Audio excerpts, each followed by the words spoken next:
Hello, everybody. Welcome to the latest edition of the Believe in Duke podcast. I am Steve Wiseman from the Raleigh News&Observer, joined as always by Sheldon Williams. This is a season wrap-up edition of the Believe in Duke podcast. Not something we thought we'd be doing the first week of April. We thought we'd be wrapping it up, but we thought it'd be a different kind of conversation. Correct. Right? Correct. So we were both in the Alamo Dome together on Saturday night. We both witnessed what we saw. How you feeling, man? I'm glad we took a couple of days before we did this episode, kind of collect our thoughts and things like that. Because, right after the game, I was like, I was really mad and upset and frustrated and confused, all that stuff kind of going all at once. Because, freaking San Antonio, it reminded me 21 years ago when I was in the Alamo Dome, playing on the court right there. So it reminded me freaking 21 years ago. So we had a lead as well. And we wound up losing that game too. So that's what reminded me of. So I was like, God dang, San Antonio. I wasn't gonna mention that, but since you did, it did. Yeah. Yes, I was there too that night. Before we were working to do this together, but yes, I remember that game as well against UConn, and I think they had a 14-2 run late or something, 12-0, 1 point late. It's similar. Duke had a double-digit lead. Thought it was, anyway. Yeah, that's what happened. Again, the history kind of repeated itself in not a good way for Duke, losing 70-67 to Houston in the national semifinals of the Final Four. So many things went right to get that lead. It felt like a normal Duke game that we've watched a lot this year. There are so many different points that where it started to slip away. So many things had to go wrong for that lead to slip away. Kind of started around the 8-minute mark. Duke was up 14 points, 59-45. And Houston had that 6-point possession that involved the technical foul against Mason Gillis. That was just one of the points where things started getting away. But still, you're up 64-55, clock's under 2 minutes. You're up 67-61 and got the ball less than a minute, right? And then you have trouble inbounding the ball, and a lot of things that we had not seen this team do and look young all blew up in that last little bit. And that's the thing that I think that's haunting to everybody around the Duke program is things that they thought they had been able to get through this year. In the worst time, it came up again. So very tough to walk away from that. Definitely. I mean, as much as we've seen this team grow up from close games early on in the season, we kind of got away from close games because we were so fortunate enough to actually get a lead and hold the lead and extend the lead, things like that throughout the season. So when we got back into the thick of it, so to speak, where we are in crunch time and I don't know if we were trying to run the clock out or if we really just kind of became young and wind up freezing. And there might be a mixture of both, especially with 3 straight inbounds, trying to get the ball in the game. And I'm like, what the heck is going on? Like, get the ball in the guy's hand, and we can't even do that. And then they wind up, and I said this the last episode. I was like, this is a resilient team. Like, it's gonna keep coming, whether they're down or not. They're gonna keep coming. That's something that Kelvin Sampson does, and that's how he coaches his team. And sure enough, that's what we saw. They kept coming. Granted, they wind up making some great plays to kind of crawl their way back into the game. And then all of a sudden, when they did, we kind of choked, couldn't make a basket, couldn't make a free throw. The things that we are normally have seen this team grow to become to extend and finish games, it seems like we all forgot about how to do that. And I don't know if the lights were too bright for these guys or what the situation was, but this is like the team I recognized the last 12 minutes of the game. I did not know who we were. And that was something that was very surprising to me. I was like, there's no way, we stuck at this. I think it was, I forget what number we were stuck at for a while before they wound up going on a 11-1 run, that type thing. But I'm like, there is no way there's no way we haven't scored a basket. And then all of a sudden we get one basket the last 12 minutes. I'm like, there's no way. Who is this team? So it was very frustrating to watch and very confusing to see the progress that we had with this team all year round. And then all of a sudden the time that we need veteran leadership and, poise and control, it went out the window. And, this was the number one offensive efficiency team in the country. This is one of the best offensive teams, the best according to KenPom. And nobody but Cooper Flagg hit a shot in the last 13 minutes of the game. Mm-hmm. And there were some free throws in there, a few for other guys. But as far as making a shot from the field, Cooper was the only one in the last 13 minutes that made a shot. And he played exceptional. And I know he missed the shot at the end. We'll get to that. I understand. Mm-hmm. I'm not dismissing that, but he had 27 points. I mean, he did what he could do. Yeah. Nobody else was able to do anything. And even some of the plays that we saw them that became staples, like Duke needs a basket. What are we going to do? The lob play to come on, right? Even that went awry. Do you remember that? They tried that. They got thrown out of bounds. And I thought, what is going on here? That's like a staple. That's like an easy play, right? Right. I guarantee basket, I mean, I don't know. I mean, he didn't have a good game either. I mean, the first half, he didn't have one rebound. I'm like, what the heck is going on? Like, he had zero. He had no rebounds for the game. Yeah, but I'm saying at halftime, I'm thinking to myself, like, he didn't have one rebound. Even Malik Brown came in and played a few minutes, and he had a couple rebounds. But I'm like, come on, didn't have that one. I'm like, how is that possible? And then this is game two.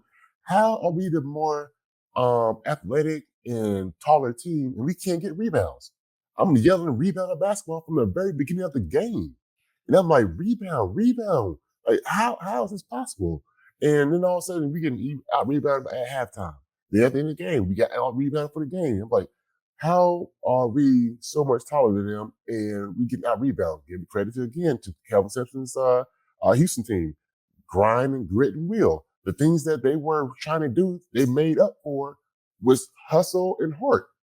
And for some reason, it left our bodies when we played against Houston, and we didn't have it. And I guess we thought we just gonna walk on the court and get to the championship game, and that was not the case. And that showed improved. Yeah, boy. And a lot of times, Kaman would get his hand on the ball. He'd be tipping and all that stuff, but Houston wound up with it in the end. Mm-hmm. Sometimes, this season, Kaman would tip it out and somebody else would grab it, that kind of thing going on, right? Houston got the hustle plays. It kind of reminded me of the game against Clemson. That's kind of what happened at Clemson, too. Clemson got the hustle plays when Clemson beat Duke the last time they lost back in February. It's been so long. But, there were some of those things that popped up again. Back to the inbounds plays. Like, I don't understand that. I know there's a lot of criticisms going around about, should Duke have had a better point guard? All this. I don't think that. I think Sion James knows how to throw the ball inbounds. He's done it all year long. They haven't been pressed like that very much, so that's part of it. There hadn't been that many close games, so it was all about preparation and practice to get him ready for that. And we know that happened. We know they practiced it. John Shire, after the game, took the blame and said, "I didn't prepare the team well enough." He said, "I have to look myself in the mirror," and that's a coach doing a coach thing, right? I mean, but there's also a point where you can't go inbound the ball for them. You have to. Right. Yeah. I mean, at the end of the day, you got to put your players in position, to have a chance to, be good, be great. And I think this team was built to do that. Obviously, they got to the Final Four. This team was built to, win a national championship. Unfortunately, we wasn't able to, even compete for that last game to do that. So this team was built and put together and played the way they're supposed to play. So give credit to John and the staff for, getting those teams together.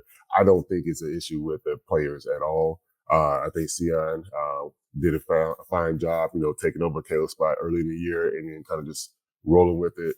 I don't think that was an issue. We were the issue. It wasn't, granted, Houston did what they needed to do, but it was us that caused that. Everybody want to talk about the BS call, which was a BS call on Cooper with the over back, whatever. That was a BS call. But that did not cost us. The whole 10 minutes leading up to that cost us. That's what we shot ourselves in the foot. We can't put ourselves in a position and say, oh yeah, we got screwed because of that call. Yeah, it was a bad call, but that's not the reason why we lost. We lost because 10 straight minutes of not finishing the game. And that's why you got to finish the game. A lot of people will be celebrating, look at the scoreboard, like, oh yeah, we up 14 with 8 minutes to go. We kind of take it easy and relax and things like that. Sometimes that kind of seeps in, and a lot of times it's the coach's job to kind of, hey, don't look at the scoreboard. Finish the game. And obviously, being up, 7 with 33 seconds left. He's like, oh, yeah, we good. Game's over. Wrong. Yeah. So, man. So, I guess let's discuss the last play, the last offensive possession for Duke when they got the ball to Cooper. Mm-hmm. I think it was a great play. It was a good look. I mean, you had the ball in the hands of the best player on the court. I don't have any problem with how that wins at all. I don't know if you do. We talk about it, but he took a good shot. He had a good look. He just left it short. Roberts did defend him well, but we've seen Cooper make that shot so many times this year. So it's kind of a make or miss thing there. I'm curious what you saw. You saw that play develop.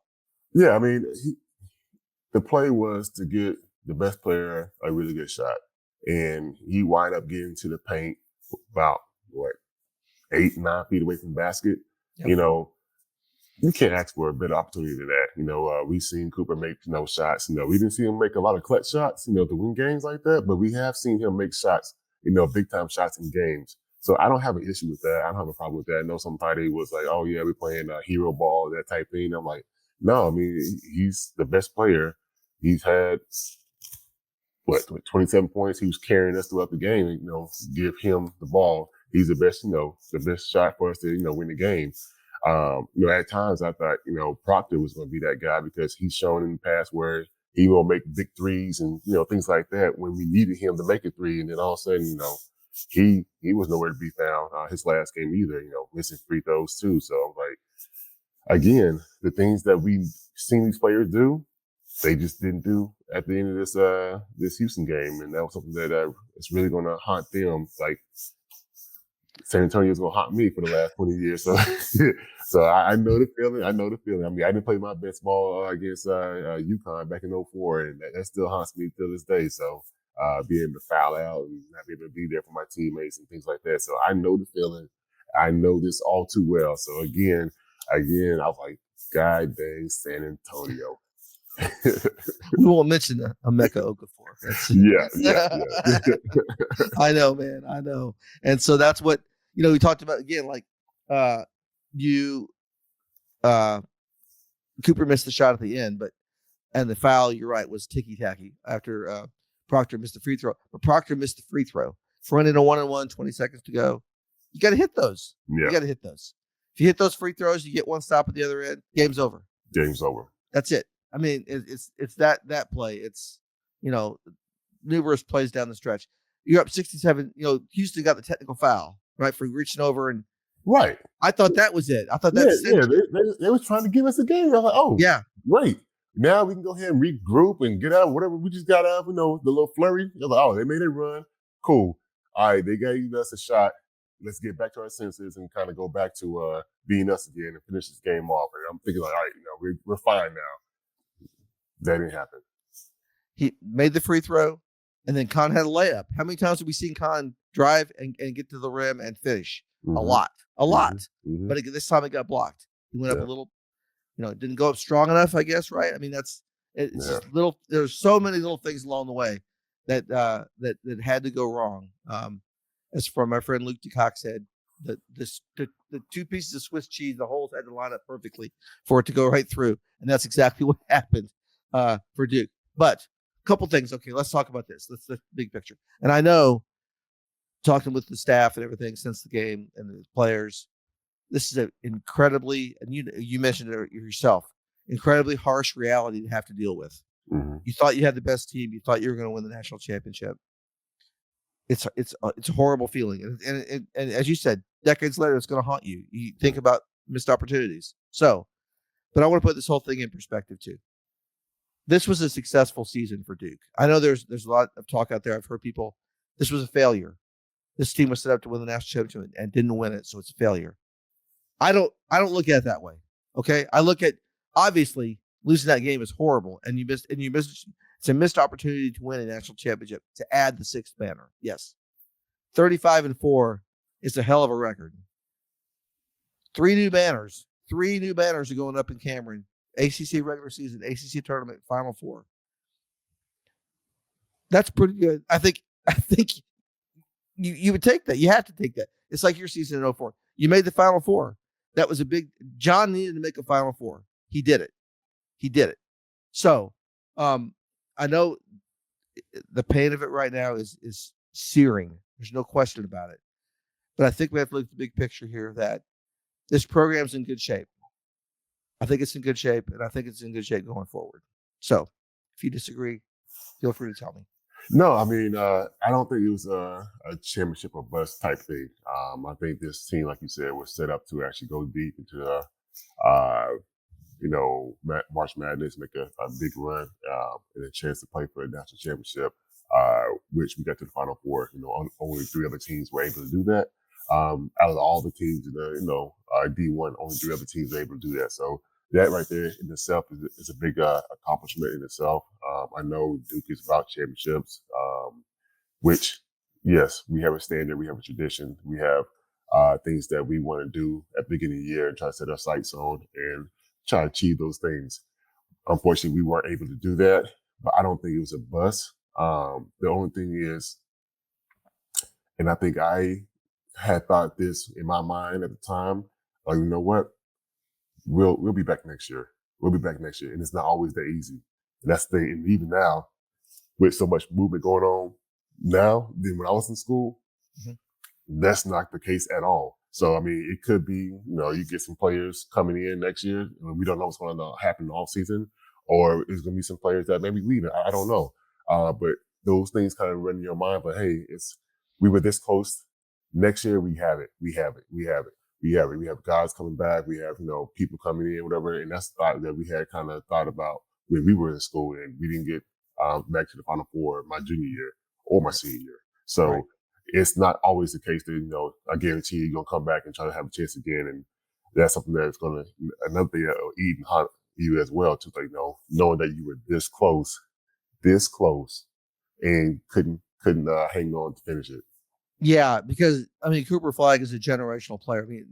As good as Cam Boozer is coming in next year, he's not Cooper Flagg. There's a different, and that's not a knock on Cameron and Carlos and the family, but that's just the way it is.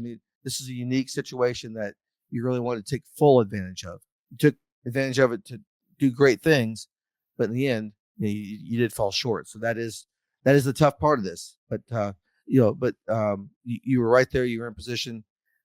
And it slipped away. So, but now back to Cooper for a second. Let's talk about that. The clutch gene. Now that he's going to be evaluated for the NBA, I wonder if that will impact his draft. He's the clear number 1 player, best player in the country, best player in the draft.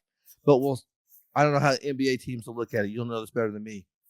When they evaluate that, will somebody at the end that wins the ping pong ball, the lottery, right?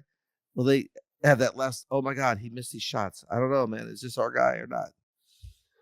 Yeah, I don't think of him as a guy that is the main guy on the next level. I think he's going to be kind of like a Scottie Pippen, a guy who's able to do a lot of things really well and be a complimentary player to maybe a star that will also be a star in itself because he can do so many things himself.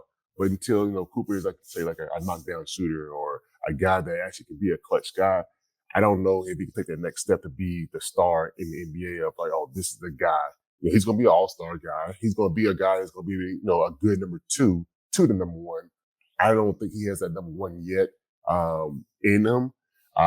Granted, he's still young. He's 18. He still has chances to, kind of grow into that part. He could be work on the shot and also become a knockdown shooter or, a big threat like that. But as of right now, I can see him being more of like a Scottie Pippen where he can defend, he can rebound, he can bring the ball to the court, he can set the guys up. He can do all these other things that a so-called top guy is not able to do because a lot of times the top guy is good at one thing. good at scoring, good at attacking the basket. You know, they're not doing 1, 2, and 3. Cooper got 1, 2, 3, 4. You know what I mean? Like, you know what I'm saying? Like, so until Cooper is able to be that offensive threat where you can, we can't leave him open, we can't, you know, whatever. I don't see him being the top guy at the next level until that happens. And just to say, like, Scottie Pippen was one of the 50 all-time greatest players in the NBA. So that's not a knock, right? Not at all. Not at all. Scottie Pippen had a great career. So it's not a knock at all. I mean, everybody can't be Michael Jordan, but you know, if you Scottie Pippen, that's pretty dang good. Yeah. And you're right. Scottie, that's a great comp because Scottie Pippen did a lot of things, a lot of great things. But you know, Michael was the guy. Like, Michael was the guy that's going to make the shot, and that's why they won 6 titles. Mm-hmm. And then why they didn't win when Michael wasn't there, right? It was just Scottie. They didn't win. Yeah. But that's a great way to look at it, and that'll all be evaluated between now and the end of June when whoever gets the pick, be it Utah or Charlotte or Washington or whoever it may be. I don't know, man. The race for Cooper. Man. I don't know. I don't know where I want him to go, frankly. I have thought a little bit about that. Like, I wouldn't mind him being in Charlotte right down the road, so I could kind of follow him, you see how it goes. Mm-hmm. But I also know that franchise is not great. Right. Yeah, I mean, honestly, I don't know if it's able to happen, but we've seen Spurs pull off, like, you know, some kind of crazy things where all of a sudden they get to you know, the number 1 pick and get you know big superstars and everything. So imagine him alongside Wemby and, you know, the guard he had from Sacramento, Monk. No, it's a Monk or no Fox. Yeah. Yeah. So imagine that lineup in a group. That'd be the new OKC Thunder. You know, a young group guys like that, and trying to get those guys in Vassal. That would be awesome to watch them play. And I don't know if Pop will come back and put his niche on things, or just kind of let the guy who's taking over right now. But I mean, I can see that happening. But yeah, I just hope that you know, it don't go to a Washington or something like that, because you won't see those guys again. You know, just like you saw the number 1 pick, you don't want to see him or hear about him as much with Washington Wizards. So right, exactly. There are some, you know, the NBA better than I. There are some franchises that are just a black hole. Yeah. Unfortunately, yeah. So, and even Cooper can't. I don't know if he can drag him out of it or not. So. Charlotte's one of them too. Frankly, to be honest with you. Yeah. They haven't won anything for a long time. They keep shooting themselves in the foot. So anyway, we'll see how the draft turns out. But also looking forward to talking about the draft. Khan is going to be a lottery pick. It looks like for sure. Kaman also will be. So there's 3 starters that are going to be gone for sure that we know. Well, with the news going on, I don't know about big fella. Let's talk about that for a second. I saw that, and then I also heard that maybe the reason why he didn't play as well because they got news before the game that he might be deported too. So I'm sure if that's the case, then that's weighed on his mind as well. So I mean, I can't imagine, because I'm over here being mad, like, we've done a basketball, you know, but he over here dealing with a lot of stuff that's on his shoulders about not being able to stay in the country type thing. So I don't know how to feel, because I never, you know, been in a position like that where I got to be forced to leave my new home, you know, that type thing. And especially, you know, the dream is, you know, everybody has an American dream where you come into America and be able to make something of yourself, and he has a chance to be a top 10 lottery pick. And now he's not able to come into the country. I don't know how I would feel if I was in his shoes. It's rough for sure. And what we're talking about is the statement that Secretary of State Marco Rubio put out on Saturday afternoon, like maybe an hour or two before the Florida game, the first game, that all visa holders from South Sudan will be deported because he has a disagreement with the way South Sudan's handling people that we are expelling from the country. They're not accepting them at the level. That's the statement that was put out. And so Kaman and his sister was also here from South Sudan. She's been here all month going to NCAA tournament games with him to watch him play. So she was in danger too. I guess as we talk, they're still in danger. I mean, technically, it's not been resolved. And I do know that Duke is doing what it can to protect Kaman. The NBA is involved. He was at NBA Academy Africa, so he has a lot of ties with the NBA. The NBA wants to keep him in the country because they want to draft him. I mean, and it's beyond the basketball part here. This is human. This is life. This is human beings. Yeah. So obviously, whatever's going on with immigration, I don't think Kaman is the kind of is the problem here. Okay, I'm going to try not to get too political, but that's the bottom line. Yeah, it's insane that he's in this situation. But yeah, that's a scary thing for him, and we don't know how much. I know the Duke people, as it was going on during the game, you know, Nina King and Vince Price was there. You saw all the people that were in the arena were kind of learning what this was as the game was going on, because it was kind of unfolding as the game was going on. Right. So I don't know how much Kaman knew. We did not talk to him after the game. He was not made available in the locker room. You know, they took him away, you know, to keep him. You know, they're trying to protect him. So yeah, I'm okay with that. But that's a scary thing, and I'm stumbling here to talk because it's such a huge thing, and so we can only hope that it works out for the best for him and his career, because he does have an incredibly bright career. You know, he didn't have a great last game, and there are all kinds of reasons why that could have been, as we just said, but I think he is going to be able to help somebody in the NBA next year defensively immediately, right? Does it kind of remind you of Derek Lively a little bit that way? Derek was ready defensively, not ready offensively yet. Yeah. Kind of. I think Derek was ahead of Kaman on the defensive end. Just the way he moves his feet, he was able to rim protect a little bit better than Kaman. But again, Kaman did start to play basketball till later on, so he still has some ways to go to kind of catch up to guys like that.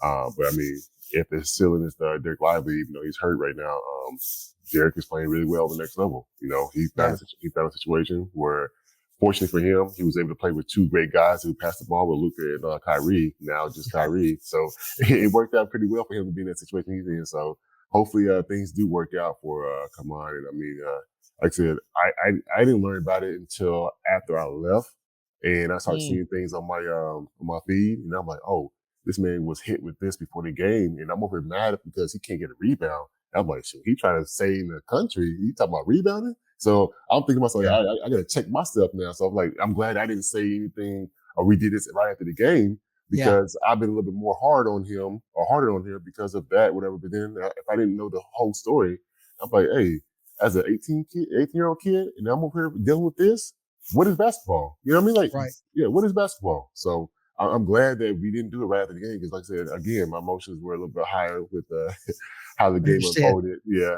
How the game unfolded and everything. So I didn't want to be too hard on a young kid and not knowing the whole story. So I'm glad that we were able to take a beat and let our emotions kind of get in check. And then once that was happening, we started seeing other things going on and unfold too. So it was a lot, and I was trying to, as a journalist, trying to report it during the game, trying to figure out what this meant, and you know, had Duke won, what was going to happen the next day? Like, were immigration people going to show up at the Alamo Dome and haul him away before the game? Like, And I also have to point out, Marco Rubio is a Florida graduate, by the way. So that didn't enter my head. Like, they were going to play Florida, right? It turned out. Sure would have helped Florida not to have to face Kaman Maliwatch, wouldn't it? Yeah. But anyway,